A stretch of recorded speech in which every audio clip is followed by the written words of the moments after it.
கர்த்தருக்கு ஸ்தோத்திரம் உண்டாவதாக.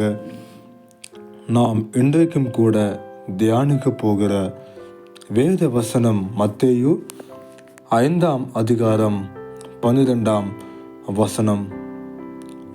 நாம் இங்கே பார்க்கும்போது, நீங்கள் பூமிக்கு உப்பாய் இருக்கிறீர்கள். உப்பானது சாரமற்று போனால் எரினால் சாரமாக்கப்படும்.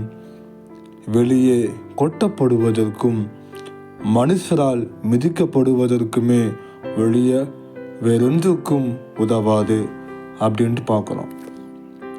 இங்கே நம்ம குறிப்பாக தியானிக்க போகிற ஒரு வார்த்தை, நீங்கள் பூமிக்கு உப்பாய் இருக்கிறீர்கள் அப்படின்ட்டு நம்ம இங்கிருந்து சில காரியங்களை பார்க்கலாம்.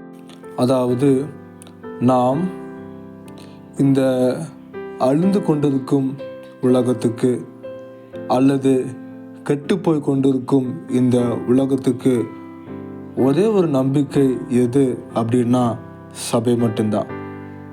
சபைனா எல்லா சபையும் தேவன் அவருடைய பார்வையில் சபையாகாது. எந்த சபை தேவனுடைய கற்பனைகளுக்கும் கட்டளைகளுக்கும் அவர் சொன்ன வார்த்தைக்கும் கீழ்ப்படிந்து சொல்லுகிறதோ, எந்த சபை சீசர்களை உருவாக்குகிறதோ அந்த சபைதானே தேவனுடைய பார்வையில் சபை. அப்போது உப்பா இருக்கிறீர்கள் அப்படின்ட்டு பார்க்கும்போது, முதல்ல உப்போட தன்மையை நம்ம பார்க்கணும். உப்பு பார்த்திங்கன்னா, உப்பு தன்னுடைய வடிவத்தை இழந்து அது ஸ்ப்ரெட் ஆகிட்டு மற்ற எல்லா இடத்துலையும் டேஸ்ட் கொடுக்கும். ஃபார் எக்ஸாம்பிள், சாம்பார் இல்லைனா ரசம் அங்கே பார்க்கும்போது உப்பு போட்ட உடனே அது அப்படியே இருக்காது. அந்த உப்பு கரைஞ்சு அது ஸ்ப்ரெட் ஆகுது. எங்கெல்லாம் ஸ்ப்ரெட் ஆகுதோ அங்கே டேஸ்ட் கொடுக்குது. அதே மாதிரி உப்பு ஒரு பொருளை கெட்டு போகாமல் அது பாதுகாக்குது. ஸோ இதே மாதிரி தான் நாமும் கூட. அதுபோல் நாமும் நம்மை நாமே வெறுத்து சிலுவையை எடுத்துக்கொண்டு ஆண்டவராகிய இயேசுவை பின்பற்றினால் மட்டுமே நாம் இந்த சமுதாயத்துக்கு ஒரு பயனுள்ளவர்களாக மாற முடியும்.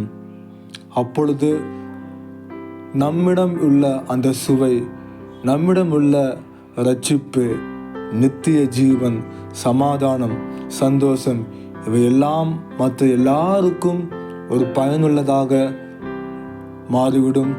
அவர்களும் அப்படிப்பட்ட பாக்கியத்தை பெற்றுக்கொள்வார்கள். உப்பானது ஒரு பொருளை கெட்டு போகாமல் பாதுகாக்கிறது. அதுபோல நாம் எங்கெல்லாம் போகிறோமோ அங்கே ஜீவனுக்கு ஏதுவான வாசனையை உண்டாக்குகிறோம். காரணம், ஜீவனாகிய கிறிஸ்து நமக்குள்ளே இருக்கிறார். நாம் எங்கெல்லாம் போகிறோமோ அங்கே நம்மோடு கூட இயேசு கிறிஸ்துவும் அவருடைய சுவிசேஷமும் அங்கே கடந்து போகிறபடியால், யாரெல்லாம் கிறிஸ்துவின் சுவிசேஷத்தை ஏற்றுக்கொள்கிறார்களோ அவர்கள் கெட்டு போகாமல் அவர்கள் மீட்கப்படுகிறார்கள். ஆகவேதான் நாம் தானே இந்த அழிந்து கொண்டிருக்கும் உலகத்துக்கு உப்பாக இருக்கிறோம். ஆகவே நம்மை நாமே சிந்தித்து பார்ப்போம். நாம் சுவையுள்ளவர்களாக இருக்கிறோமா? நாம் நம்மை நாமே வெறுத்து ஆண்டவராகிய இயேசுவை பின்பற்றுகிறோமா? அல்லது நமக்குள் ஜீவனாகிய கிறிஸ்து இருக்கிறாரா? இதன் மூலமாக அநேகர் ஜீவனை பெறுகிறார் அல்லவா? ஆகவே நாம் நம்மை முழுவதுமாக தேவனுடைய பாதத்தண்டையில் ஒப்பு கொடுப்போம். தேவன் தாமே இந்த பூமிக்கு உப்பாக நம்மை பயன்படுத்துவாராக. ஆமேன், ஆமேன்.